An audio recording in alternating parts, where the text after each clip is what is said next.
अस्सलाम वालेकुम प्यारे दोस्तों। आज इस वीडियो में हम आपको लीमू पानी और शिकंजवी पीने के फ़ायदे बताएंगे।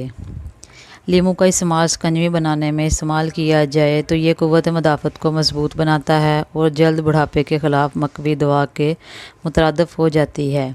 लीमू पानी में मौजूद विटामिन सी आपके जिस्म को सेहतमंद और तवाना रखता है और इंसानी जिस्म में मुदाफ़त के निज़ाम को मज़बूत और ताकतवर बनाता है।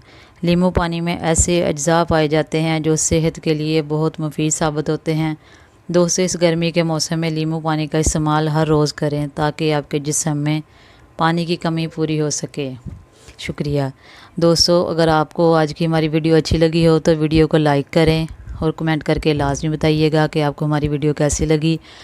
और अगर आप चैनल पर नए हैं तो काइंडली हमारे चैनल को सब्सक्राइब कर लें, बेल आइकन को प्रेस कर लें ताकि फ्यूचर में आने वाली तमाम हेल्थी टिप्स आप तक पहुंच सकें।